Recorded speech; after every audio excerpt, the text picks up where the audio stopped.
Tetapi orang Kristen jangan sampai bodoh. Jangan sampai dungu kayak Rocky Gerung gitu. Rocky Gerung sudah masuk Islam. Lucu kan? Kenapa? Karena dia tidak paham firman Tuhan. Al-Quran pasti dia nggak mengerti, sholat nggak akan dilakukan oleh Rocky Gerung, nggak bakal.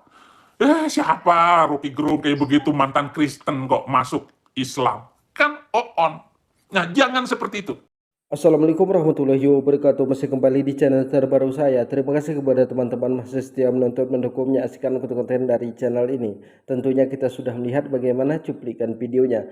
Saifuddin Ibrahim Bongak Duda Tua ini mengatakan Rocky Gerung masuk ke dalam agama Islam ini karena tidak paham tentang Alkitab. Padahal Rocky Gerung kan sering membahas Alkitab ini. Dia sering membahas Al-Quran. Jadi di acara Maulid Nabi Muhammad SAW, Rocky Gerung ini hadir. Jadi di sini kata Udin ini, Rocky Gerung ini tidak paham tentang Alkitab. Bukan Rocky Gerung yang tidak paham tentang Alkitab, tapi Saifuddin Ibrahim sendiri yang tidak paham tentang Alkitab. Jadi Rocky Gerung ini katanya tidak paham tentang Al-Quran. Nggak mungkin Rocky Gerung ini menjalankan sholat 5 waktu. Kalau Allah sudah memberikan hidayahnya, tidak ada yang tidak mungkin. Benar atau tidaknya Rocky Gerung ini masuk ke dalam agama Islam menjadi seorang mualaf, itu belum bisa kita pastikan. Tapi kalau kita perhatikan penampilan dari Rocky Gerung akhir-akhir ini memang lebih ke Islam. Rocky Gerung ini sering pakai peci, sering pakai pakaian baju koko. Kemudian Rocky Gerung ini juga sering membahas tentang Al-Quran, tentang Nabi Muhammad SAW. Benar atau tidaknya itu belum bisa kita pastikan. Kita masih mendengar dari mulut Saifuddin Ibrahim Bongak Duda Tua ini.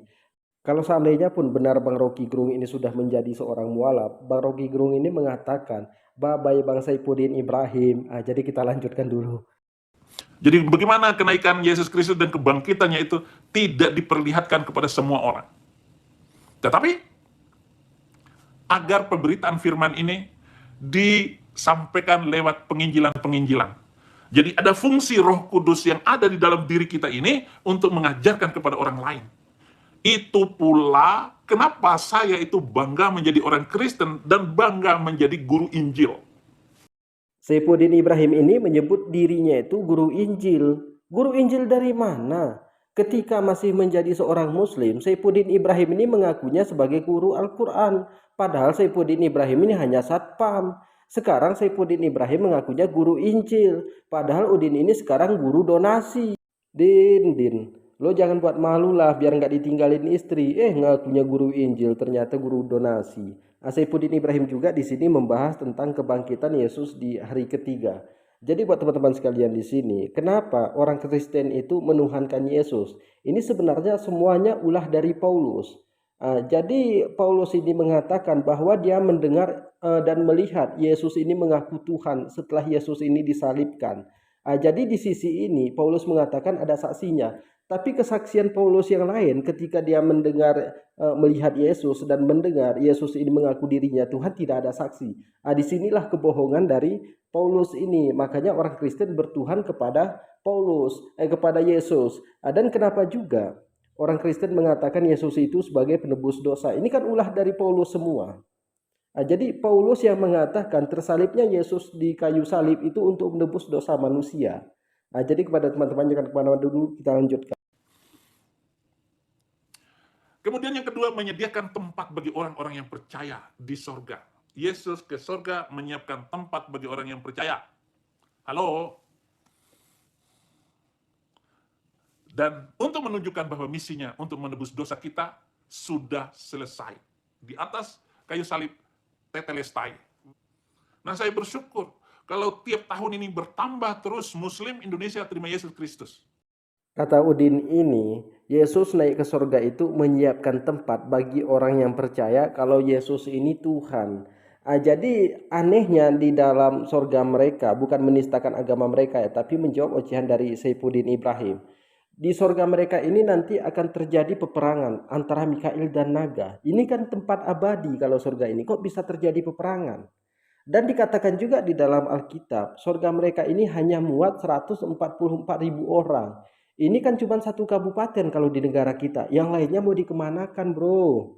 Bukan kita menistakan, tapi kami menjawab ujian-ujian dari Saifuddin Ibrahim.